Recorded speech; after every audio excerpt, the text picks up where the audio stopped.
अस्सलाम वालेकुम, कैसे हैं आप लोग। आज आपका फिजियोलॉजी का लेक्चर मैं डिस्कस करने लगी हूँ। लास्ट टाइम हमने रेस्पिरेटरी सिस्टम में किया था transport of oxygen and carbon dioxide, ठीक है। तो उससे पहले हम डिफ्यूजन कर चुके हैं ट्रांसपोर्ट से पहले। तो अब हमने ट्रांसपोर्ट भी देख ली, दोनों गैसेस की, कार्बन डाइऑक्साइड और ऑक्सीजन की। तो अब हम देख लेते हैं कि ऑक्सी हीमोग्लोबिन डिसोसिएशन कर्व क्या होता है, ठीक है। बहुत इम्पॉर्टेंट है और बहुत आसान भी है देख लेते हैं उसको। ऑब्जेक्टिव्स देखें। At the end of this lecture, all first year MBBS and BDS students will be able to, number one, define oxyhemoglobin dissociation curve. Number two, describe the buffering effect of hemoglobin to maintain tissue partial pressure of oxygen. Number three, explain the factors that trip the oxyhemoglobin dissociation curve to either right or left. ठीक है, तो ये सब आपको इस lecture को सुन के आ जाएगा इंशाल्लाह। अब हम पहले लास्ट टाइम जब मैंने आपको ट्रांसपोर्ट बताई थी तो उसमें भी बताया था ऑक्सीजन ट्रांसपोर्ट जो है वो normally about 97% of the oxygen transported from the lungs to the tissue is carried out in chemical combination with hemoglobin in the red blood cells. ठीक है, the remaining 3% is transported in the dissolved state in the water of the plasma and blood cells. Thus, under normal conditions, oxygen is carried to the tissue almost entirely by the hemoglobin. तो ये carbon dioxide से काफ़ी different था ना इसका transport, क्योंकि 97% जो है वो हीमोग्लोबिन के साथ कंबाइन करके ट्रांसपोर्ट होती है, ठीक है। अच्छा, ये हीमोग्लोबिन का मॉलिक्यूल आप देख लें। इसमें देखें 2 बीटा चेन है और 2 अल्फा चेन है जो नॉर्मल एडल्ट हीमोग्लोबिन होती है, और उसमें 4 हीम ग्रुप्स हैं, ठीक है, यानी कि 4 आयरन मॉलिक्यूल्स अटैच होते हैं। ऑक्सी हीमोग्लोबिन डिसोसिएशन कर्व से क्या मतलब है? देखें, oxygen haemoglobin dissociation curve demonstrates a progressive increase in the percentage of haemoglobin bound with oxygen as blood partial pressure of oxygen increases, which is called the percent saturation of haemoglobin.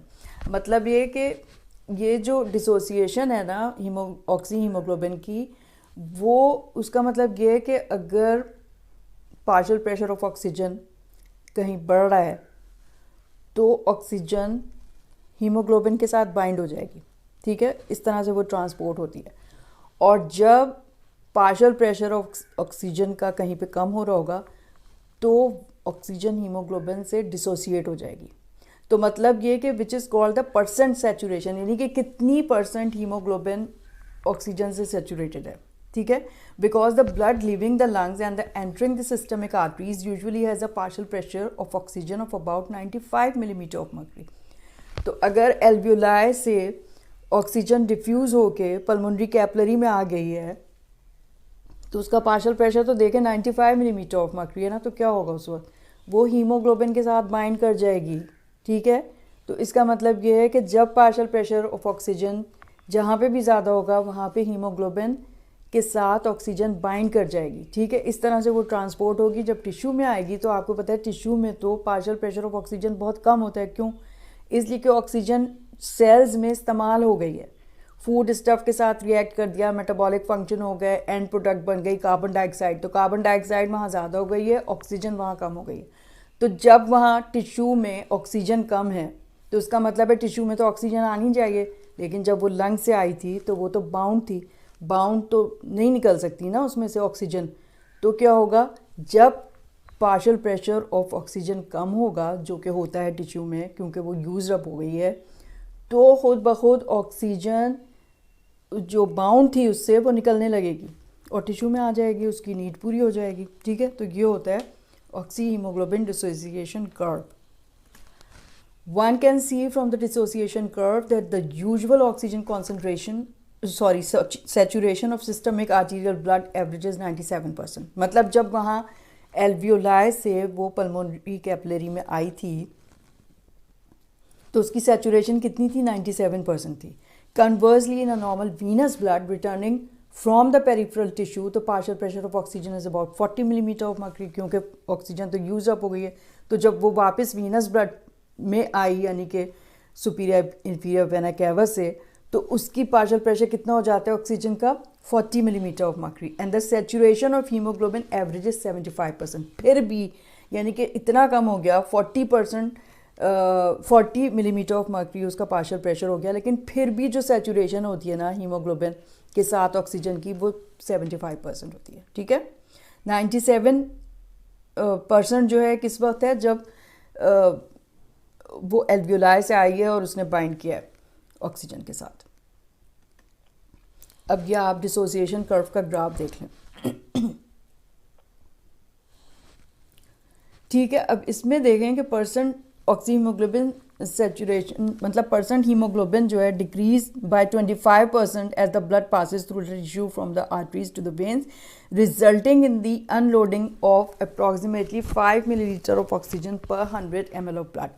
अब इसमें आप देखें नीचे जो है ना, वो partial pressure of oxygen दिखाया हुआ है 0, 20, 40, 60, 80 और 100। ठीक है, अब एल्वियोलस से जब आई है और उस तरफ जो है वो दिखाया हुआ है परसेंट हीमोग्लोबिन सेचुरेशन। तो आप देखें कि ऊपर वाला देखिए, जब 100% आर्टरी में है ऑक्सीजन, यानी कि एल्वियोलाई से उसने डिफ्यूज़ किया है 97, उसका कितना पार्शियल प्रेशर हाई है ना, तो 100% यानी कि उसकी सेचुरेशन हो गई। ठीक है, अमाउंट और कितना टिश्यू में जाता है, अमाउंट तकरीबन 5 ml रिलीज़ होता है। तो किस तरह नीचे आप देखें, जब 100 था पार्शियल प्रेशर ऑफ ऑक्सीजन, नीचे आप देखिए आर्टरीज वहाँ पे लिखा हुआ है। ठीक है, तो कितनी बाउंड की हुई थी, 100% ही, तकरीबन 97% बाउंड की हुई थी ऑक्सीजन ने हीमोग्लोबिन के साथ। लेकिन जब पार्शियल प्रेशर वीनस ब्लड में, जब ऑक्सीजन टिश्यू में इस्तेमाल हो गई, तो वीनस ब्लड में जब वो रिटर्न हो रही होती है हार्ट में राइट साइड, तो वेन में कितना होता है partial pressure of oxygen, 40 millimetre of mercury. अब 40 मिलीमीटर ऑफ मर्क्यूरी को ऊपर ट्रेस करें, कहाँ पे जा रहा है वो, 60 और 80 के भी ऊपर है, मतलब के बीच में है, यानी 75%। जब वीनस ब्लड में ऑक्सीजन का पार्शियल प्रेशर कम हो गया, तो उसकी बाइंडिंग भी कम हो गई, लेकिन फिर भी 75% रहेगी। और कितनी, उस वक्त भी 5 ml जो ऑक्सीजन टिश्यू में जानी चाहिए वो जा सकती है। ठीक है, समझ में आया? ये गाइटन में से मैंने लिया था, तो ये भी वही चीज़ है बिल्कुल। Pressure of oxygen blood PCO2 millimetre of mercury में, और ऊपर देखें हीमोग्लोबिन सेचुरेशन परसेंट में। जब 100% है तो 97% बाउंड की हुई है, और जब 40 मिलीमीटर ऑफ मर्क्यूरी उसका प्रेशर हुआ, तो तकरीबन 75% बाइंड की हुई है। ठीक है, maximum amount of oxygen that can combine with haemoglobin. अब कितनी ऑक्सीजन जो है वो हीमोग्लोबिन के साथ बाइंड कर सकती है। The blood of a normal person contains about 15 grams of haemoglobin in each 100 millilitre of blood. ठीक है ना, मतलब एवरेज निकाल के आपको बता दिया, फीमेल और मेल में अलग अलग होता है। And each gram of haemoglobin can bind with 1.34 millilitre of oxygen. तो 15 है, तो therefore 15 times 1.34 equals 20.1, which means that on average 15 grams of hemoglobin in 100 ml of blood can combine with a total of about 20 milliliter of oxygen. ठीक है, this is usually expressed as 20 volume %. The oxygen hemoglobin dissociation curve for normal person can also be expressed in terms of volume % of oxygen. अब ये वही चीज़ आपको इधर explain कर दिया जो मैंने अभी आपको ग्राफ में बताई थी। Amount of oxygen release from haemoglobin when systemic arterial blood flows through the tissue. जब टिश्यू में जाता है तो चूंकि टिश्यू के अंदर ऑक्सीजन कम हुई हुई है, पार्शियल प्रेशर कम हुआ हुआ है, तो ऑटोमेटिकली हीमोग्लोबिन से वो अनलोड होने लगती है, उसकी जो बाइंडिंग थी वो ख़त्म होती है और वो टिश्यू में आ जाती है। The total amount of oxygen bound with haemoglobin in normal systemic arterial blood which is 97% saturated is about 19.4 ml per 100 ml of blood. On passing through the tissue capillaries, this amount is reduced to 14.4 ml PO2 of 40 millimeter of mercury, 75% saturation of hemoglobin. ठीक है. Thus, under normal conditions, about 5 ml of oxygen are transported from lungs to the tissue by each 100 ml of blood flow. यानी कि 100 ml of blood flow अगर lung से tissue में हो रहा है तो वो कितनी ऑक्सीजन लेके जाएगा? 5 ml. During exercise, the utilization coefficient in the entire body can increase to 75 to 85%. जाहिर बात है कि फिर स्केलेटल मसल कॉन्ट्रैक्ट कर रहे हैं, इतना ज़्यादा काम करना है तो ज़्यादा ऑक्सीजन चाहिए.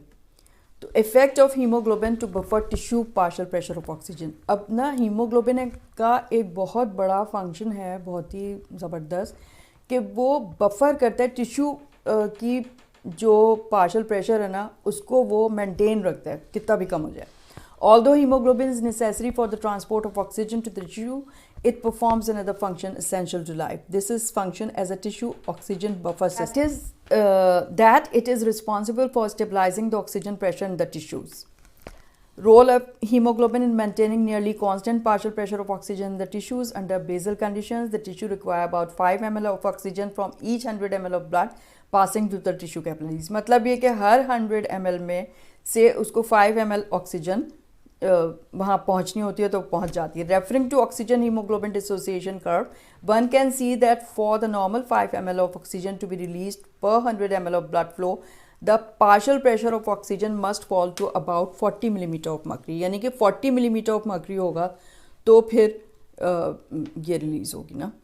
Therefore the tissue partial pressure of oxygen normally cannot rise above 40 millimeter level, because if it did, the amount of oxygen needed by the tissue would not be released from the hemoglobin. तो उससे ज़्यादा नहीं होता, उससे मतलब ये कि ये इसका एक लेवल है जो मेंटेन हुआ हुआ है.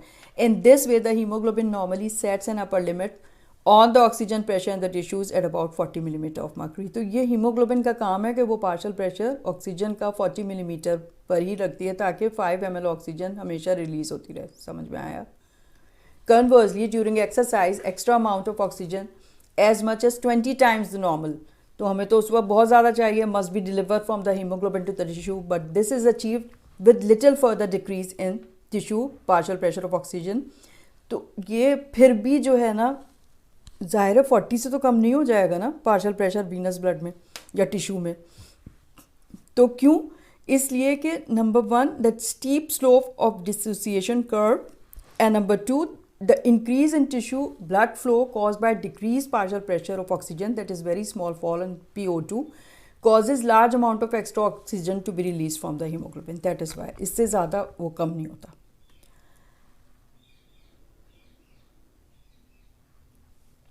When atmospheric oxygen concentration changes markedly, the buffer effect of hemoglobin still maintains almost constant tissue partial pressure of oxygen. The normal partial pressure of oxygen in the alveoli is 104 millimeter of mercury, but as one ascends a mountain or in the aeroplane, partial pressure of oxygen can easily fall to less than half this amount. If one dives in the deep sea or in pressurized chamber, partial pressure of oxygen may rise 10 times normal. Even so, tissue PO2 changes a little. तो इस तरह अल्लाह मियां ने उसको maintain किया हुआ है haemoglobin के buffer system की वजह से कि इतना ज़्यादा भी अगर पार्शियल प्रेशर हो जाए एटमॉस्फेयर का तो टिश्यू का पार्शियल प्रेशर वही रहेगा. It can be seen from oxygen hemoglobin dissociation curve that when alveolar partial pressure of oxygen is decreased to as level as 60 millimeter of mercury, arterial hemoglobin is still 89% saturated. यानी कि अगर इतना कम भी हो जाता है ना 60 मिलीमीटर ऑफ मर्क्यूरी, अब ये तो किसी क्रॉनिक ऑब्स्ट्रक्टिव पल्मोनरी डिजीज़ वगैरह स्टेट में हो रहा होगा, तो फिर भी 89% haemoglobin is still saturated with oxygen, only 8% below normal saturation of 97%. तो कैसे हो रहा है ये बताओ? Further, tissue still remove 5 ml of oxygen from each 100 ml of blood passing through the tissue. To remove this oxygen, the partial pressure of oxygen of venous blood falls to 35 millimeter, only 5 millimeter below the normal value of 40 millimeter of mercury. तो अगर ऐसा हो जाए कि tissue oxygen इतनी कम हो जाए तो फिर जो ब्लड में ऑक्सीजन इतनी कम हो जाए तो फिर जो टिश्यू में है ऑक्सीजन का पार्शियल प्रेशर 35 मिलीमीटर, यानी कि सिर्फ 5 मिलीमीटर ऑफ मर्करी का ही फ़र्क पड़ेगा उसमें। 10 tissue partial pressure of oxygen hardly changes despite the marked fall in the alveolar partial pressure of oxygen from 104 to 60 millimetres of mercury. और ये सब कौन करवा रहा है? अल्लाह मियाँ करा रहा है। किसके थ्रू? हीमोग्लोबिन के थ्रू। ठीक है, अमेजिंग है। Conversely, when alveolar partial pressure of oxygen rises as high as 500 millimeter of mercury, maximum oxygen saturation can never rise above 100%. 100% से ज़्यादा हो ही नहीं सकती, which is only 3% above the normal level of 97%. ठीक है, तो हमेशा मतलब कहने का ये है कि अगर इतनी कम भी हो गई है पार्शियल प्रेशर ऑफ ऑक्सीजन, इतना कम भी हो गया, तो 5 ml ऑफ ऑक्सीजन फिर भी टिश्यू में आएगी, इस वजह से कि बफरिंग मैकेनिज्म है हीमोग्लोबिन के साथ उसका। Then when the blood passes through the tissue capillaries and loses several ml of oxygen to the tissues, this reduces the partial pressure of oxygen of the capillary blood to a value only a few millimeters greater than normal 40 millimeter of mercury.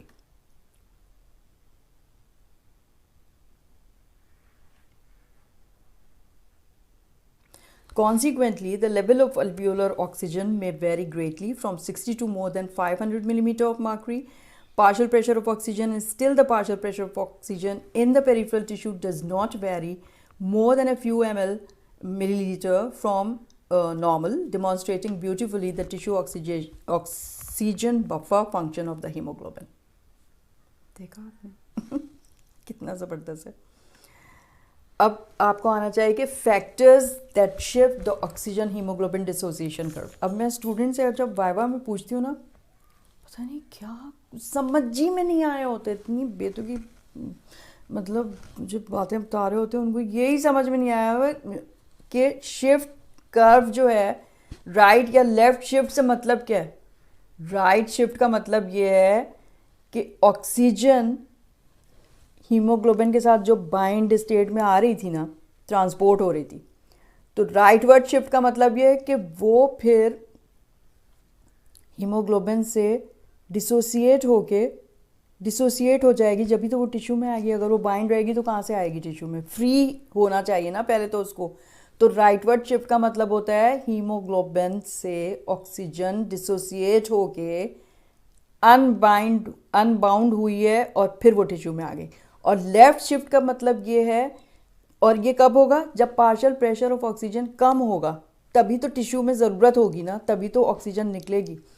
अब अगर partial pressure ज़्यादा हो जाए, जैसे pulmonary capillary में alveolus से आई थी, तो वो थोड़ी वो रिलीज़ होने लगेगी, वो तो फिर बाउंड होगी ना, क्योंकि वहाँ से उसको ट्रांसपोर्ट होके आना है। तो लेफ्टवर्ड शिफ्ट का मतलब होता है कि ऑक्सीजन हीमोग्लोबिन के साथ बाउंड हो जाए, और राइटवर्ड शिफ्ट का मतलब ये होता है कि ऑक्सीजन हीमोग्लोबिन के साथ बाउंड ना रहे और रिलीज़ हो जाए। रिलीज़ होगी जब टिश्यू में आएगी। अब बाउंड होने का क्या है एक फैक्टर कि पार्शियल प्रेशर ऑफ ऑक्सीजन अगर ज़्यादा होगा, ज़ाहिरी बात है ऑक्सीजन की अभी तो इतनी ज़्यादती हुई है तो वो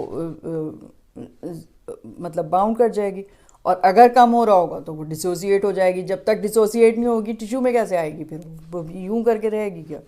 अब समझ में आया राइटवर्ड शिफ्ट लेफ्टवर्ड शिफ्ट का? तो a number of factors can displace the dissociation curve in one direction or the other. These factors are number 1 blood pH. Blood pH जो है, pH आपको पता है कि negative logarithm of hydrogen ion concentration होती है। तो अगर हाइड्रोजन आयन ज़्यादा हो रहे हैं तो इसका मतलब है कि pH कम होगी, और अगर हाइड्रोजन आयन कम हो रहे हैं तो इसका मतलब है pH ज़्यादा होगी। तो इसमें से कोई फैक्टर होगा ना तो वो शिफ्ट करेगा इधर से उधर। Number 2 increase carbon dioxide concentration, तो ये भी जो है वो इफेक्ट होता है इसका। नंबर 3 इंक्रीज 2,3 बाईफॉस्फोग्लिसरेट या 2,3 डाईफॉस्फोग्लिसरेट भी कह सकते हैं आप, DPG या BPG, a metabolically active phosphate compound present in the blood in different concentrations under different metabolic conditions. Number 4 exercise, इसमें ये भी एक फैक्टर है। टेम्परेचर भी है इंक्रीज हो रहा हो तो अब ये वाला ग्राफ देखिए, इसमें नीचे उन्होंने दिखाया है प्रेशर ऑफ ऑक्सीजन ब्लड, यानी कि partial pressure of oxygen in millimetre of mercury. ठीक है, अब जब पार्शियल प्रेशर ऑफ ऑक्सीजन जूं जूं कम होता है, ऊपर इन्होंने हीमोग्लोबिन सैचुरेशन दिखाई हुई है, ठीक है। अगर पार्शियल प्रेशर फॉर एग्जांपल 40 हो रहा है ऑक्सीजन का, जो वीनस ब्लड या टिश्यू में होता है, तो ऊपर देखें सिर्फ 75% हमने देखा था ना कि वो बाउंड रह जाती है, तो बाकी की तरफ वो डिसोसिएट होकर टिश्यू में आ जाती है। और जब पल्मोनरी कैपिलरी में आती है ऑक्सीजन एल्वियोलस से, तो वहाँ पे तो 104 था, फिर 97% बाइंड कर जाती है। तो इसलिए ना कि उसका इतना high partial pressure of oxygen था तो वहाँ बाइंड कर गई, टिश्यू में पार्शियल प्रेशर ऑफ ऑक्सीजन कम हुआ तो वो रिलीज़ कर देगी ऑक्सीजन, ताकि टिश्यू की कमी को वो पूरा करे ना। तो शिफ्ट टू द राइट आप देखिए, अब राइट और लेफ्ट शिफ्ट के आपको आने चाहिए। शिफ्ट टू राइट कब होगी? जब इंक्रीज हाइड्रोजन आयन कंसंट्रेशन हो जाएगी, ठीक है, यानी कि पीएच कम हो जाएगी, acidosis. Number 2, increase carbon dioxide production, यानी कि मेटाबॉलिज्म हो रहा है, एंड प्रोडक्ट कार्बन डाइऑक्साइड इतनी ज़्यादा बन रही है, तो उसका मतलब है कि ऑक्सीजन इस्तेमाल होकर कम हो गई है वहाँ पे। नंबर 3, इंक्रीज टेम्परेचर अगर हो जाए तो भी। इंक्रीज डीपीजी या डाइफॉस्फोग्लिसरेट या बाइफॉस्फोग्लिसरेट जो है वो मेटाबॉलिकल एंड प्रोडक्ट है, ठीक है। जब टिश्यू अपना सारा काम कर चुके हुए हैं, मेटाबॉलिक रिएक्शंस हुए हुए हैं, तो ये बन जाएगा, तो ज़्यादा बनेगा, तो फिर ये राइटवर्ड शिफ्ट कर देगा। क्या मतलब हुआ? क्योंकि ऑक्सीजन का पार्शियल प्रेशर कम हो गया था, क्योंकि ऑक्सीजन इस्तेमाल हो गई थी वहाँ पे, तो वो राइटवर्ड शिफ्ट होके उसकी कमी पूरी हो जाएगी और वो जो बाउंड थी हीमोग्लोबिन के साथ, तो बाहर निकल के वो टिश्यू में आ जाएगी, ठीक है। इसी तरह अब आप इनका उलट कर लीजिए, लेफ्टवर्ड शिफ्ट कब होगी? बीच में जो ये रेड लाइन दिखाई हुई है ना, ये नॉर्मल है, ठीक है। अब ये राइटवर्ड शिफ्ट इस तरफ 7.2 जहाँ पे लिखा हुआ है एसिडोसिस, यानी कि हाइड्रोजन आयन कंसंट्रेशन ज़्यादा हो रही है। अब लेफ्टवर्ड शिफ्ट में क्या होगा? हाइड्रोजन आयन कंसंट्रेशन कम हो रही है, यानी कि एल्कलोसिस हो रहा है, ठीक है, तो लेफ्ट पे चला जाएगा। डिक्रीज हाइड्रोजन आयन कंसंट्रेशन होगी तो लेफ्ट पे चला जाएगा। डिक्रीज कार्बन डाइऑक्साइड प्रोडक्शन होगी तो लेफ्ट पे चला जाएगा, यानी कि बाउंड हो जाएगा। डिक्रीज टेम्परेचर हो गया, फिर बाउंड हो गया। डिक्रीज डीपीजी हुआ, यानी कि सारी जो आप रिवर्स कर दें, यानी इतना ज़्यादा मेटाबॉलिज्म नहीं हो रहा, इतना ज़्यादा ऑक्सीजन यूज़ नहीं हो रही वहाँ पे, पहले से पड़ी हुई ऑक्सीजन, तो क्या ज़रूरत है अल्लाह मियाँ उस टिश्यू में ऑक्सीजन क्यों भेजेगा? उस टिश्यू में भेजेगा ना जहाँ पे कमी हो रही है, तो जिधर उसकी ज़रूरत है वहाँ पे 5 ml ऑफ ऑक्सीजन आके उसकी कमी पूरी कर देगी, ठीक है। तो ये लेफ्टवर्ड शिफ्ट और राइटवर्ड शिफ्ट समझ में आई या नहीं आई? अब तो आ गई होगी। अब पीएच ऑफ ब्लड पहला आप देख लें, when blood become slightly acidic with the pH decreasing from normal value of 7.4 normal होती है, ठीक है, to 7.2 the oxygen haemoglobin dissociation curve shifts about 15% to the right. 15% to the right, यानी कि ऑक्सीजन उसमें से निकल के टिश्यू में चली जाएगी। Conversely an increase in the pH from 7.4 to 7.6 shifts the curve to the left, bound कर जाएगी, ठीक है। Increased delivery of oxygen to the tissue when carbon dioxide and hydrogen ions shift the curve, oxyhemoglobin dissociation curve, the Bohr effect. अब एक हेल्डेन effect हमने पढ़ा था ना, वो क्या था? ऑक्सीजन जब टिश्यू में आती है तो ऑक्सीजन का पार्शियल प्रेशर बढ़ जाता है, तो कार्बन डाइऑक्साइड रिलीज होने लगती है, वो हेल्डेन इफेक्ट था। अब बोहर इफेक्ट देखिए, a shift of oxygen haemoglobin dissociation curve to the right in response to increase in blood carbon dioxide and hydrogen ion has a significant effect by enhancing the release of oxygen from the blood in the tissues and enhancing the oxygenation of the blood in the lungs. This is called the Bohr effect. यानी कि rightward shift उस वक्त oxy haemoglobin dissociation curve की जबकि hydrogen ion और carbon dioxide ज़्यादा हो रहे हों टिश्यू में, तो राइटवर्ड शिफ्ट हो जाती है ऑक्सी हीमोग्लोबिन डिसोसिएशन कर्व की, ताकि ऑक्सीजन रिलीज़ हो गए, डिसोसिएट हो गए, टिश्यू में आ जाए, उसकी कमी को पूरा कर दे, तो इसको कहते हैं बोहर इफेक्ट, ठीक है। आया समझ में? हेल्डेन इफेक्ट क्या था और बोहर इफेक्ट कंपेयर कर लो। Increased delivery of oxygen to the tissue when carbon dioxide and hydrogen ions shift the oxygen hemoglobin dissociation curve. यही तो हमने अभी किया है, sorry. As the blood passes through the tissues, carbon dioxide diffuses from the tissue cells into the blood.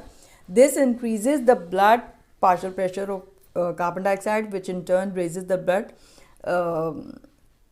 carbonic acid and hydrogen ion concentration. These shift oxyhemoglobin dissociation curve to the right and downward, forcing oxygen away from the hemoglobin and therefore delivering increased amount of oxygen to the tissues. ठीक है, समझ में आ गया ये. Effect of biphosphoglycerate to cause right shift of oxygen hemoglobin dissociation curve. The normal biphosphoglycerate in the blood keeps the oxygen hemoglobin dissociation curve slightly to the right all the time. क्योंकि tissue में metabolism हो रहा है तो ये and product of metabolism बनती है, तो राइटवर्ड ही शिफ्ट रहती है ताकि ऑक्सीजन मुस्तकिल आती रहे टिश्यू में. In hypoxic conditions that last longer than few hours, the quantity of BPG increase, thus shifting the oxygen hemoglobin dissociation curve to the right. This causes oxygen to be released to the tissue in higher concentration. अब जाहिर है hypoxia क्या होता है, यानी कि oxygen की tissue में कमी को कहते हैं हाइपोक्सिया. तो अगर ऑक्सीजन कम हो रही है तो जाहिर बात है कि राइटवर्ड शिफ्ट होके ही वो निकलेगी हीमोग्लोबिन के साथ, जब डिसोसिएट होगी जब ही तो आएगी ना टिश्यू की नीड पूरा करने के लिए. ठीक है. Right shift of oxyhemoglobin dissociation curve during exercise. During exercise, several factors shift the curve to the right. मतलब क्यों करेंगे, जाहिर है कि मेटाबॉलिज्म ज़्यादा हो रहा है, कार्बन डाइऑक्साइड ज़्यादा बन रही है, हाइड्रोजन आयन ज़्यादा बन रहे हैं, डाइफॉस्फोग्लिसरेट ज़्यादा बन रहा है. तो इन सब चीज़ों में क्या होगा, exercising muscle which release large quantities of carbon dioxide, this and several acid released by the muscle increase the hydrogen ion concentration in the muscle capillary blood, and therefore they shift the curve toward the right, so that oxygen is released from the hemoglobin to fulfill the need of the tissue. ठीक है. In addition, temperature of the muscle rises to 2 to 3 degrees centigrade, which can increase oxygen delivery to the muscle fibers even more. All these factors act together to shift the oxyhemoglobin dissociation curve to the right. ये सब rightward shift करेंगे.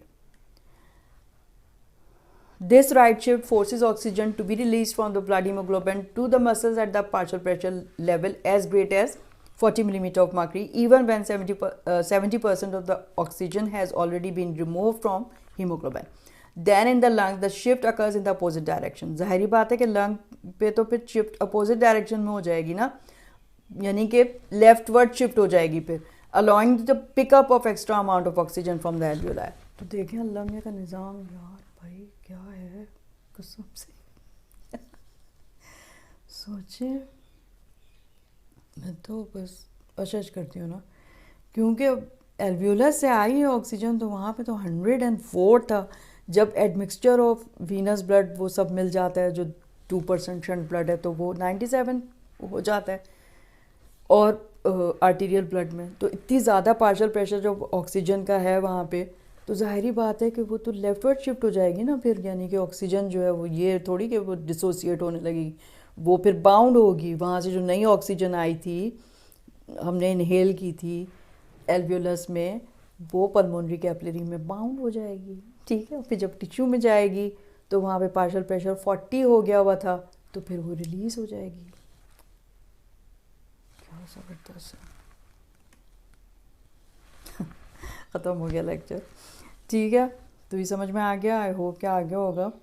और अब assignment आप देख लें, मैंने आपके लिए बनाए थे 3 क्वेश्चंस. क्वेश्चन 1 है what is oxy haemoglobin dissociation curve, draw the graph बना लें उसका अच्छी तरीके से, ऐसे बनाएं कि मतलब आपकी समझ में आए. पहले अच्छे से गाइडेंस से पढ़ लीजिए और फिर उसके बाद उसको अपने पास लगा के, मैं हमेशा कहती हूँ फाइल में फ़ोल्डर बना लें आपके पे. फिजियोलॉजी का कौन सा चैप्टर आप कर रहे हैं, रेस्पिरेटरी सिस्टम.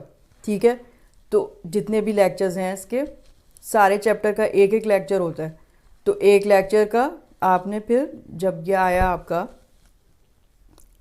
ट्रांसपोर्ट